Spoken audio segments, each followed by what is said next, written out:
It was once a 20 square foot aluminum guardhouse in East Berlin, but has been transformed into a lighthouse in Culver City, California, and is now an art installation created by Farrah Karapetian. Light Guard House is the name of the installation, available for viewing until October 23rd. Farrah Karapetian is an artist based in California who, from her website, believes in the agency of individuals in the face of forces beyond their control, and her methods incorporate sculptural and performative means of achieving imagery. She refigures the medium of photography around bodily experience, and her work is in public collections that include the J. Paul Getty Museum, the LA County Museum of Art, the Museum of Contemporary Art, San Diego, and the Museum of Modern Art in San Francisco. Farrah, thank you so much for your time today. Of course. Nice to see you. I think it would be great to just show a picture of what we're talking about so people get it right away. There we have it. It's nice that Zoom allows us the screen share. And I always wonder about projects like this. What was that first spark of inspiration that became this project? I've worked with the Wende Museum on a lot of different projects over the years, and they're a really interesting group of people who have this archive of mostly 20th century Cold War materials, all of which are kind of touched. None of them are ever left in a kind of an artifactual state. They're always inflected by the people that have experienced whatever circumstances surround them. So that would be like, they may have a million statues of Lenin, but some of them are spray painted in riots that have happened before they came down, or they might have uniforms of soldiers from various places, but there will be doodles inside the cuffs or something because the soldier was bored for a while he was on guard. So I've always really loved the way that their artifacts themselves speak to both a political reality and a personal way that people experience that reality. But I also really love the way that they invite artists and the public as well to kind of reimagine the significance and meaning of whatever it is they hold in their archive. And so I've always really respected and enjoyed their company and their invitations. In this case, the guardhouse seemed like a ready symbol for transformation and détournement to the idea of something else that would, instead of course, rejecting or otherwise excluding people, welcome them. And especially at a time like ours, at all times, but especially at a time like ours where there are great movements of people outside the country of their birth, and a lot of exclusive actions on the parts of governments, seemed like a gesture worth making.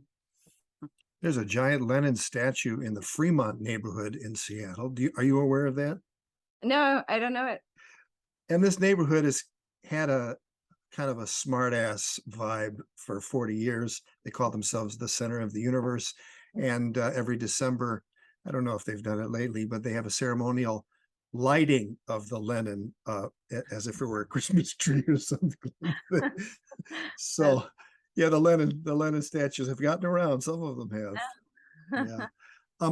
Talk to us about the colors of this installation. I understand they're representative of an amalgam of all the national flags. That has something to do with it. Yeah. I wanted the project to be something that could speak to any number of border crossings, and it's obviously accompanied as well by this Google map that I can show you. It's like a Google Earth map that's collecting. In fact, it would be really fun to hear from your audience, from a Subud audience, their own border stories. I can give you the link to fill out this Google form.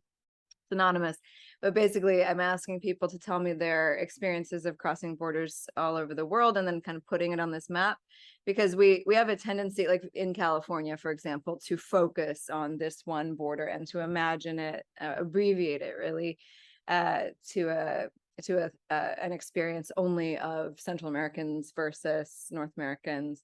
But obviously these crossings are happening everywhere, and even at our own border here, right where I am, there are Russians, Ukrainians, Nigerians, Haitians, like so many people coming back and forth. It's the most crossed border in the world, I think. And so I wanted the colors to enable that broader conversation rather than suggesting that this was an East-West Germany thing or a Mexico, California thing. Yeah, so the light inside just moves through the rainbow, and it is meant to suggest that any one of these crossings is as fluid as it is. The interactive component, talk to us, is it limited to that Google survey, or is there more to it than that? Well, it was set up as a Google form that would translate into a Google Earth map. And again, I can share screen and show you, or you can just link to it. No, go, you share screen if you'd like. Absolutely. Oh, sure. Let's see. I can just share my desktop, I guess. The Google form looks like this. It's just in 4 languages, basically. Let's see, English, Spanish, French, Russian, and Chinese. I imagined that those might cover it. If it doesn't, you're welcome to answer in any language you like. But I just wanted to know, where were you coming from? Where were you going? And you know, do you remember a gesture of trust? Do you remember a gesture of mistrust, welcome, or rejection? And so then the answers people submit end up on this Google Earth map, which you know, you can fly around the world and read these stories, you know, these differences, like where someone came in. So the more specific people are, the better, because I can actually not have to guess when they say they're crossing from Germany into England. But in any case, the stories are often not negative, but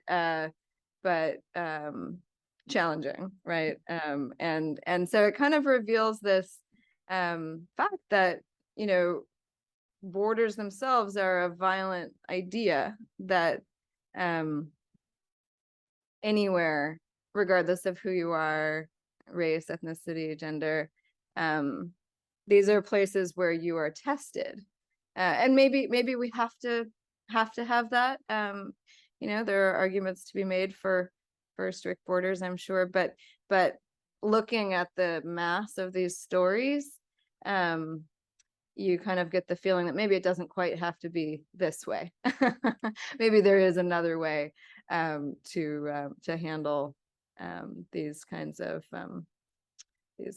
experiences of entering countries and leaving them, that is less of a violence and more of an opportunity. Yeah, the borders often give a cloak of authority to xenophobia, and I think that's part of what you're responding to. Yeah, it's a you know, kind of suspicious until proven not.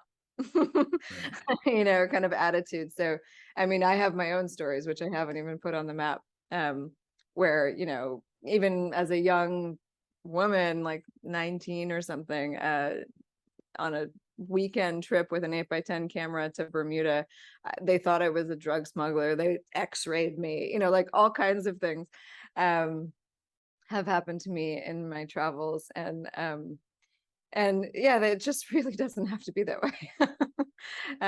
There's got to be a better way. So initially it has just maintained this kind of virtual presence, but in the next 2 months before it comes down, it would be nice if there were another engagement, and we're working that out right now at the Wende. So it's evolving. Well, it's an opportunity. You know, installations tend to operate that way. Any kind of installation, whether it's 2-dimensional art on a wall or an installation like this in public, you know, there are ways of activating it, right, so that people have a chance to contribute in whatever way they see fit. So you kind of try to set up parameters for those kinds of engagements. And yeah, I mean, I teach in San Diego and have been running a series of public programs around questions of the border, and I teach a class on questions of borders and boundaries as well. And so all of these kinds of parts of my practice, whether pedagogical or as just a citizen and human, or as an artist, do kind of like inform one another a little bit. And I do have to make a decision about what would be a good final like touch for the Wende so that it gets to live a little bit more. Yeah. You know, as a bioregionalist, the notion that borders ought to be created by nature is something that's very high up in the understanding of this approach to dealing with place. Again, you know, called my nonprofit the Cascadia Poetics Lab. So to look at a map of Cascadia is a very fascinating thing. To imagine we're that a country, and to think of one as a Cascadian first and then a US American or Canadian second has an effect on one's consciousness that does have a palpable shift, I think. Yeah, With, here, you know, here in the Imperial Valley, which is called Imperial Valley for a reason, you know, they took the Colorado River, which had always moved, and indigenous people had always farmed as it moved and used its water intelligently in that way. You know, the US decided in the 20th century, a little bit earlier, to move it all to the US side, call it Imperial Valley, build a canal called the All-American Canal, and therefore deprive not only indigenous communities but also Mexico of this source. So there was a natural border, it was a river, they just decided it's ours now. And then, you know, we still grow most of the US's winter vegetables out in the desert there because we did that. So it's so deeply entrenched. This is one of these areas where there's a detention center for migrants. And my students are always like, we should just get rid of the detention center. But it's so deeply entrenched in this colonial politics that has to do with industrialized agriculture and water, that it'd be nice if it were so simple as to say, just treat the migrants better. But we have to undo a lot before we can even imagine that as well. and much of the undoing is happening on its own timeline as well. Yeah. I mean, climate change and the Yeah. the migration that's going to happen as a result of climate change. I mean, Right. you know, Checkpoint Charlie or the Berlin Wall looks like a quaint era of migration as compared to what's coming, don't you think? Yeah, I mean, you know, the fact that we did that, just as the example, the fact that we did that with that river is one of the reasons why people are moving, because we deprived water. You know, so we you know, kind of drained the Salton Sea area is desertified, and then in changing economies over there, and then yeah, the more we intervene ecologically, the more we will see migration, and then the more we have to contend with it economically. So yeah, we are creating our own problems for sure. Similarly with El Salvador and the, you know, Central America and the funding of all the civil wars that went on in the 80s. And now we've made those places very difficult for people to live, and they want a better place. They're moving here. And now we're saying, no, we Yeah. funded the bad guys and now you can't come in. It seems pretty, it's a reflection of the lack of understanding of history, or Fox News, an entity like that, calling them those Mexican countries or something like that. Right. Yeah. Yeah. Yeah. Tell us about how your background in Subud affects something like this. How does that play?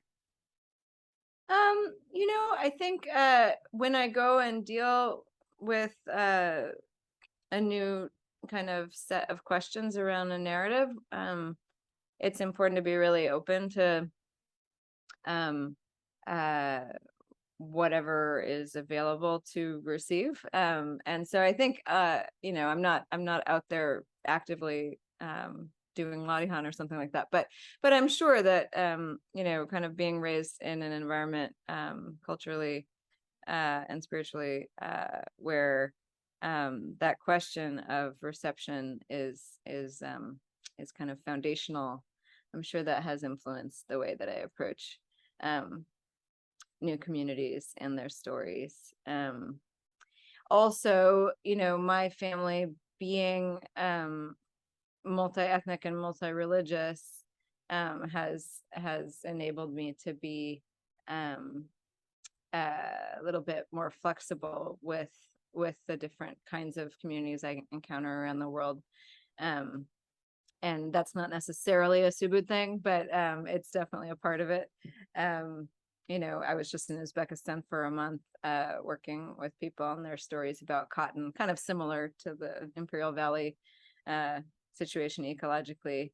And of course, their colonial power would have been the Soviet Union. But there you've got Muslim, it's a Muslim country, but there are Jews, there are Christians, there are like many language groups. It's a Silk Road kind of site, and so being somebody who comes from all of that, in fact, all of it, like all of the religions, I think it's actually for me, it's always a point of connection. So there have been moments when, once in Kosovo, somebody was like, "No, being many things starts wars," and I'm like, "Oh, that's not how I always thought of it." But there aren't necessarily Subud groups in all of these places. I don't think there's a Subud Uzbekistan or something, but it is a practice that I think inflects or can inflect the way we interact with each other. So It would seem to me it's an Armenian background, yes, for Karapetian?